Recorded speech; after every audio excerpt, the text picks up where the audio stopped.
The baby's scream cracked the cabin like glass. Heads snapped, trays rattled. A champagne flute in business class tipped and bled over a white suit. The flight attendant froze mid-pour as the man in seat 1A stood and slammed his hand on the bulkhead. "Make it stop," he said, voice tight. "Please, do something." The infant in his arms arched and kicked, face red, fist star-fished, mouth open in a sound that didn't seem to need air. The nanny fumbled with a bottle. The bodyguard shifted in the aisle, blocking the view as phones lifted and little red recording lights blinked. "It's been an hour," someone muttered. "It's a flying siren." "Sir, we can try walking her up and down," the flight attendant offered, already reaching for another pacifier. "Or, she won't take anything," the nanny said, breathless. "She won't latch, she." Another wave of crying tore through rows. A businessman pressed his fingers into his temples. A college girl pulled a hood over her eyes and cursed softly. In economy, a boy with a chipped phone screen and a hoodie that had seen better days kept his eyes on the aisle, back rigid against the narrow seat. When the plane jolted through a patch of turbulence, the baby's scream found a higher note. The man in 1A flinched. He wasn't angry now. He looked like someone trying not to drown. "Sir," the flight attendant said gently. Her ears. "It's the pressure." Silence didn't come. It came in ragged attempts between cries. The man's jaw worked. "Then fix it," he said. The bodyguard held up a hand. "No videos," he told the nearest phone. "Put that away." Someone in row 5 laughed, ugly. "What, buy the airline and make us?" The boy in economy stood. He was 17 at most, thin. A backpack strap cut across his chest. He slid into the aisle, eyes on the baby, not the man, not the phones, not the bodyguard's stare. "She needs to swallow," he said. "You're holding her head too back. Her ears can't equalize." The bodyguard took a step forward. "Back to your seat." A flight attendant put a hand on the bodyguard's arm before he could touch the boy. "Hold on," she murmured. "Let him talk." The man in 1A looked at the boy like he had just spoken in code. His voice, when it came, was smaller. "Who are you?" "Enzo." He glanced at the bottle. "Do you have a straw?" "A straw," the nanny repeated, "and water. She doesn't need milk, not if her ears hurt. Just a sip so she can swallow." "And dim the light, please." The flight attendant didn't wait for permission. She pivoted to the galley. The bodyguard hovered. Passengers leaned into the aisle like a crowd at street theater. Someone whispered, "This is going to be a lawsuit." The man in 1A, Ethan Vale, the kind of name people say with a pause, shifted the baby awkwardly. His shirt was wrinkled, sweat beaded at his hairline. He looked for a moment like a man who hadn't slept in days. "She won't take the bottle," he said. "She'll take the straw," Enzo said, voice steady. "If you stop forcing, may I?" The bodyguard opened his mouth. Ethan put up a hand that trembled just barely. "Let him." Enzo moved like someone who had done this in motion. He slid past the bodyguard. He didn't ask for a towel or caution tape. He wiped his hands with sanitizer a flight attendant pressed into his palm, then gently repositioned the baby's head so her chin tucked slightly. He stopped the jostling. He made the space between cries a real breath. "It's okay," he told her softly, not cooing, not performative. "Tahan na, little star." "Tahan," the nanny echoed, confused. "Tagalog," he said. "It means it's okay, it's over, straw." He looked up. The attendant returned with a paper straw and a cup of water. Enzo dipped the straw, put a finger over the top to hold a tiny pool in it, then offered the droplet to the baby's lower lip. She fussed it away. He didn't push, he waited. Another droplet. Another. He hummed low and even, a rhythm that wasn't a song yet, just a boundary that her sobs could bounce against. He rubbed 2 fingers in small circles just behind her ears. The baby blinked hard. Her fists unclenched half a knuckle. She swallowed. A cascade of tiny noises rippled through the cabin. Someone exhaled. Someone whispered, "No way." Ethan stared like the laws of physics had changed. Enzo repeated the straw trick. The baby swallowed again. The scream dropped to an angry wail. He kept the hum going. He didn't look at the father. He didn't look at the phones. He watched the baby's eyelids, the timing of the swallow and the breath. "Why that spot?" the nanny asked, barely above a whisper. "Eustachian tubes, massage helps. It tricks the pressure to equalize. Keep her chin down, not up." He glanced at Ethan. "You're doing great. Softer, please." Ethan's grip eased. He didn't correct his posture. He corrected his voice. "Okay," he said, like he was learning a new language. "Okay." The next swallow went down without coaxing. The scream thinned. The hum found a tune. Enzo switched without thinking to words his house had known for a decade. "Chilag na bunso, hahawakan ka ng buwan." The cabin didn't know the lyrics, they knew the effect. Sound pulled into the gravity of that lullaby like a tide. The baby stopped crying. Silence didn't crackle like in movies. It settled like a blanket. The plane stabilized. The tannoy murmured something about altitude. A businessman put down his fingers. The college girl peeled back her hood and stared. People didn't clap. Not yet. Nobody wanted to be the one to wake her up again. Relief washed the aisle in a silent sigh. Ethan's shoulders dropped an inch, then another. He looked at Enzo and tried for a smile that couldn't find itself. How, the flight attendant, cheeks pink, leaned in. "Mr. Vale, can I get you anything?" Enzo's eyes flicked up like someone had snapped a rubber band on his wrist. Mr. Vale. He didn't need the phone to fill in the picture. He had seen that face haloed by stage lights on screens in cafeterias and on tricycle back seats, selling faster, smarter, everywhere. Vale Global. Last quarter earnings, offshoring. He could hear late-night whispers in a kitchen with a leaking faucet. He could hear her cough. He stroked the baby's temple lightly. "The light," he said. "Please dim it all the way." The attendant did. The cabin softened to night. Enzo handed the nanny the cup and straw. "A few more drops, when she fusses, not too much, and loosen her once he snaps at the feet, she's too warm." The nanny nodded quickly, grateful. Ethan watched every move. "What's your name again?" Enzo. He didn't offer a last name. He shifted to stand, careful not to brush the baby's cheek. The bodyguard moved instinctively to make space. "Sit here," Ethan said, then corrected himself, a beat too slow. "If you'd like, thank you." Enzo shook his head. "My seat is fine, row 42. He turned. The cabin was still. A woman in the premium economy row, silver bangles, tired eyes, reached out to touch his sleeve as he passed. She didn't speak. She just squeezed once, the kind of gratitude that doesn't need a caption. A man in business class, the one with the ruined suit, whispered, "Kid's a baby whisperer," under his breath. Enzo slid back into his narrow seat. The boy in the window seat next to him, hair dyed blue, stared openly. "Dude," he said like it was a religious term. Enzo half smiled and looked toward the bulkhead. Ethan had sat down. The baby's chest rose and fell. The nanny held the straw like it was a magic wand. The flight attendant lingered, hands clasped, as if guarding a ceremony. At the curtain, the bodyguard turned and stared back. He seemed to assess, then nod to himself, a small salute before he vanished into business class. The plane hummed. Time ticked. People relaxed into a movie or a nap or a resentful scroll. Enzo pulled his hoodie tighter and stared at the safety card like it was written for him. On his cracked phone, the lock screen was a girl with big eyes and a front tooth missing, frosting smeared on her cheek. Leah 7. He tapped the screen once to wake it, then let it die. The baby slept for 20 minutes. Enzo counted without meaning to. On 21, the plane sank into another pocket of rough air. A cart clanged. The baby's face pinched, then crumpled. "Here we go," the businessman muttered. Enzo was on his feet before the cry hit its peak. He didn't ask this time. He moved. The curtain swung. He slid into the quiet zone like a ghost and knelt at Ethan's knee. "She's not waking because of taste," he said calmly. "Ears again. Let me show you something." Ethan didn't hesitate. He leaned in. "Please?" Enzo took the baby's heel in his hand and rubbed a slow line along the outside edge of her foot, repeating the motion, not pressing, just warming. He hummed. He tipped a droplet from the straw. He bobbed the pacifier lightly at her lip without pushing. The cry stuttered. He murmured, "Hinga," and breathed, a slow demonstration heartbeat. She copied him. It took 2 breaths. 3, 4. The scream retracted like a tide. She swallowed, ears popping with a tiny click you could almost hear if you were a teenage boy who had woken up to that sound more nights than not. Ethan exhaled a laugh that wasn't amused. It was disbelief and gratitude stuck in the same doorway. "What are you?" "Just someone with siblings," Enzo said.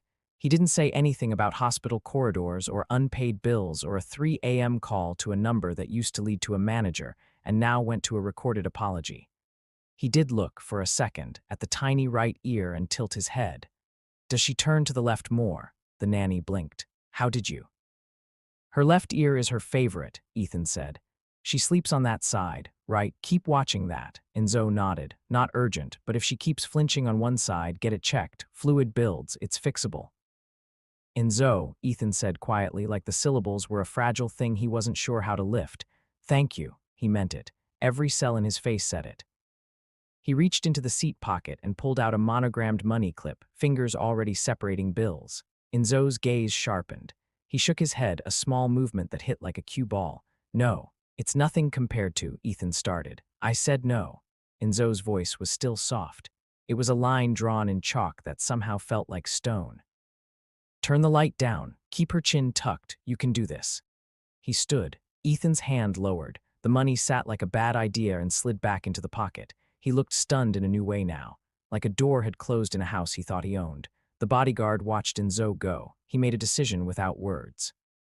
He stepped into the aisle and blocked a guy in a blazer from whispering something. The guy's mouth twisted. He sat back.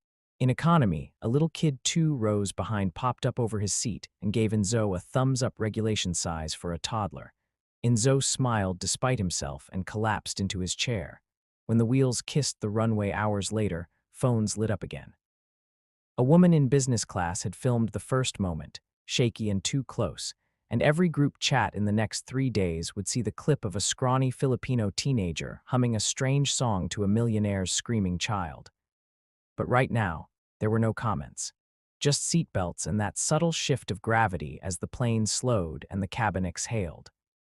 At the gate, the curtain pulled back. The bodyguard's voice slid into economy like a request and a warning all at once.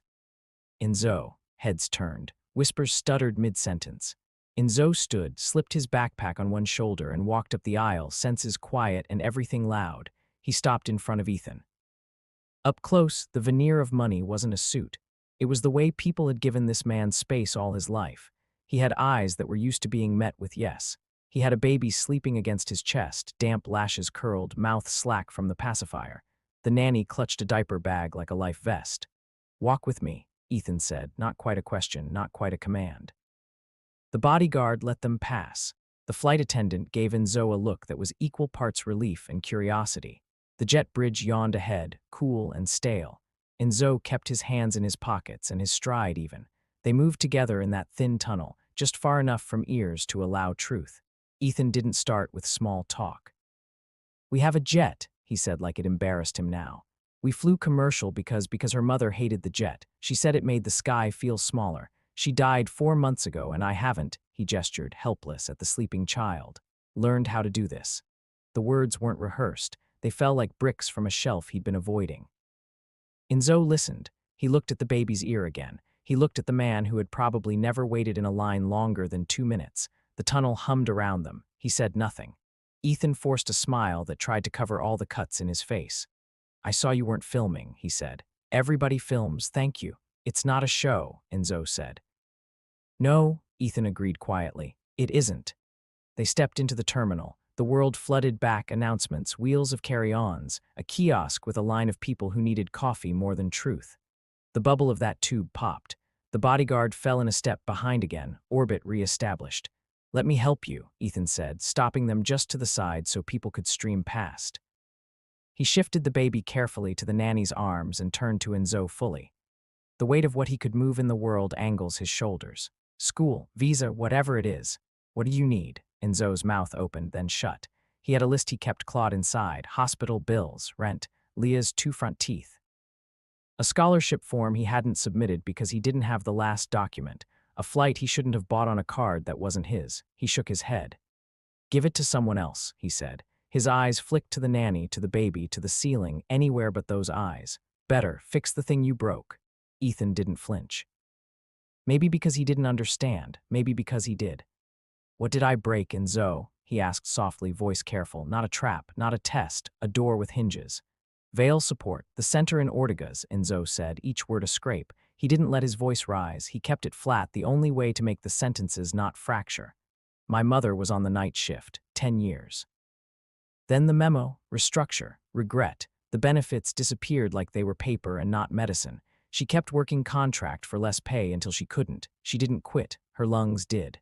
The bodyguard looked away. The nanny's face crumpled. A flight attendant walking by with a stack of headsets slowed and then sped up again. Ethan's expression didn't shudder. It opened. A flicker of memory crossed it, PowerPoint slides, a red arrow on a graph, a CFO using words like lean and agile while he thought about an investor dinner. He saw a night shift, suddenly, not as a line item, but as a lighted kitchen with a boy making rice at midnight so his mother could take a call at 1 a.m. I'm sorry. The words were not a shield in his mouth. They were small and rough. They didn't do anything. They sat between them like a paper boat. Enzo watched him. He had learned to measure apologies not by how they sounded, but by what came next. She used to say your name on calls, he said, like it was an altar. Vale Global values you. She meant it. Do you? Ethan closed his eyes for a beat and opened them. He pulled his phone from his pocket. He didn't dress his voice in the smooth tone he used for boardrooms. He called a number and didn't hide which one. Mark, he said when the line clicked. It's me, I'm at the airport. Listen carefully. Effective now, reinstate health coverage for our Manila support staff and their families retroactively for 2 years. Yes, full, I don't care about the projections. Also, get me HR, I want a plan on my desk by morning that schedules listening sessions. And cancel the messaging draft about this flight. There will be no post. He held the phone away from his ear. A tinny voice squealed. He didn't look at Enzo while he said, we'll talk bonuses next week after you show me the plan. Good night. He ended the call. It was performed. It was also real. You could layer 1,000 PR moves on top of that call, and it would still move money in the world. Enzo stared at him like you look at a hole you used to think was the whole sky and realize it was a tunnel. You'll get pushback, he said because he knew about pushback. He had seen it in the way a cashier's mouth pressed flat when he presented coins. Yes, Ethan said. He looked down at the baby. He looked up again with a conviction that didn't feel like a poster. Then I'll push. They stood in a river of people that parted without meaning to. The baby stirred. Made that small grunting noise that means a new sleep is deeper and warmer than the last. Ethan cleared his throat. I still want to help you, he said. Not as a headline, as a father who owes the world your quiet. Enzo looked at his shoes. He looked at the ceiling. He looked at the little girl on his lock screen when his thumb woke the glass. He swallowed. Leah needs braces, he said finally, because sometimes asking for what you need is harder than telling people what you don't. And school, but other people need more. Do what you said. A relieved laugh broke from Ethan, unpretty and human. He dug in his jacket and pulled out not money but a small, plain card. He scribbled a number. He handed it to Enzo without drama. For the braces, for whatever you can't predict, no strings. If you never use it, that's fine. If you do, I answer. Always. Enzo took the card. He tucked it into his wallet between a grocery receipt and a photo of Leah with a birthday hat at a tilt. He nodded once. Okay, he started to turn. The bodyguard shifted to escort. The nanny bounced the baby's shoulder lightly. Ethan hesitated. What was the song? He asked. Enzo blinked, pulled back by something softer than obligation. It's an old lullaby. My mother used to sing it to my sister. Chalag na bunso, sleep now, the youngest one. Say it again, Ethan said, and the request had almost nothing of power in it. It was a man trying to memorize something that would outlive him. Enzo said it again, slowly. He wrote it on the back of the card with a borrowed pen, block letters crude and straight. He handed it back, then took it back, then switched. He held Ethan's hand steady, pressed his fingers on the pen like teaching a kid to write. For a second, the movement of their hands matched in a tiny, awkward dance. The baby's eyes fluttered open briefly. She stared at the ceiling. She made a shape with her mouth that could become a sound later. She blinked. She wasn't crying. At night, Enzo said quietly, because he had learned these things the way kids in other houses learned piano scales. Don't pace. Sit, don't bounce her too much. Your shoulders make her nervous. Breathe slower than you think you should and she'll match you. Don't put your phone between you and her. Ethan nodded like that instruction weighed more than the call he'd just made. Okay. Enzo stepped away. He merged into the current of travelers. He didn't look back. The card burned a rectangle in his wallet, not heavy, not light. He moved toward the sign for connecting flights, then veered left at the last second toward baggage claim because he had learned to read his life like a map you draw as you walk. On the escalator, he glanced down. In his periphery, a cluster of people formed around a man with a baby. No one was filming. The lullaby rode the echo of the terminal, clumsy in a voice that had never had to hum for comfort and somehow still recognizable. Chalag na bunso, Ethan sang under his breath, syllables broken, accent thick, meaning intact. The baby's hand relaxed against his shirt. Enzo stepped off the moving stairs, feet finding the ground without thinking. He checked his phone once out of habit. A notification crawled across the top, a message from an unknown number. He didn't open it. He hit the home button and saw Leah's frosting smile instead. He smiled back, unobserved. By the time he reached the carousel, his bag was already making its slow circle like a tired horse. He grabbed it. He had to catch a bus. He had to navigate a city that didn't clear a path when it saw him coming. 3 days later, a news site would run a piece about an airline incident with a sanitized edge. It would not mention a name that mattered. 2 weeks later, there would be a memo in an inbox in a kitchen in a building with missing tiles, and a mother of 3 would read it and sit down and cry for 5 minutes because she could take her kid to a clinic without selling her wedding ring. 8 weeks later, a text would land on Enzo's phone at 1023 p.m. when he was doing algebra at the kitchen table while Leah colored badly inside lines. It would be a video of a baby with a curl stuck to her forehead, chewing on a book edge with her one perfect tooth. In the background, a voice would sing a lullaby, still butchering vowels, still trying, and Enzo would snort and then swallow something that felt like a laugh and a bruise at the same time. Below the video would be a photo of a letter on letterhead, a list of changes that wouldn't fix everything but would fix some things. No signature at the bottom, just a typed name that people say with a pause. Enzo would leave the phone face down on the table and reach across to pinch Leah's nose, just enough to make her squeal, and he would say, "Sleep now, bunso." Back at Gate 3 on that day, while the world still smelled like coffee and jet fuel, and a song learning to be sung by someone new, a millionaire held a baby who wasn't crying and learned, slowly, how to be small in his own life long enough to matter in someone else's. No one clapped. No one wrote a quote for a wall. There was just a man whispering borrowed words to a child who was, for the first time on that flight, finally asleep.